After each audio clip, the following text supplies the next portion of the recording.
think the challenge really is to be able to present science in a way that's digestible and understandable, as well as relevant to the communities you talk to. And very often we train scientists to be very good scientists, but not particularly focus their attention on how to communicate it.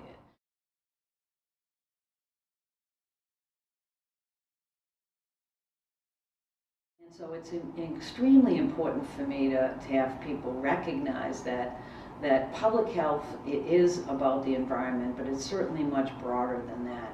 And what I have found is environmental improvements over the past 40 years have been made when people realized that it was not about birds and bunnies, but about them and their families and their kids.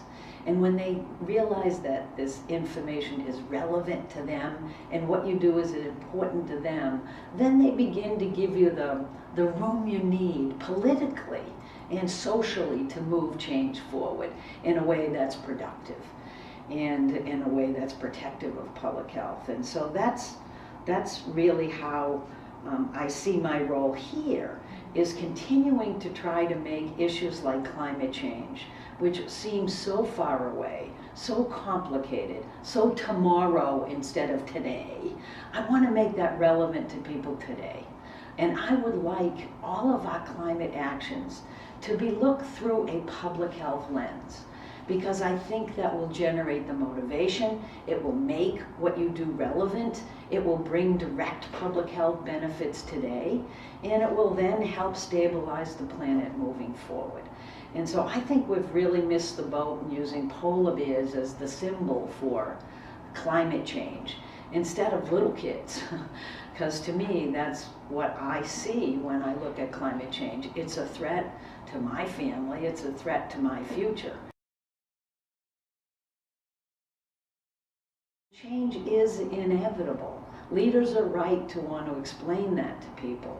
But the challenge that we face is in a political setting, only a certain amount of change is going to be acceptable. You have to understand that science isn't going to drive every answer. It's going to inform it, but it's not going to dictate it, because that's where policy comes in. That's where common sense happens. That's where your understanding of what people can accept, what it means for the economy, what it means for people's health. All those things matter in decision making, and you've got to balance them, and you've got to understand in the political situation you're in just how far you can go. Because in the end, politics is nothing but how people speak. And if you're a public servant, you can't be a dictator. You have to understand how politics matter, and you work in it.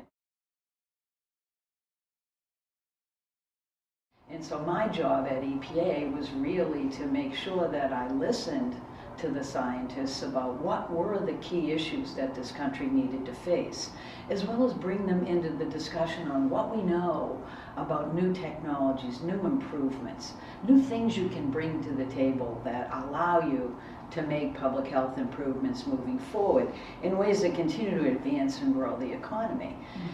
But it wasn't the sole reason to do things. It was the way in which we identified the problems and solution sets.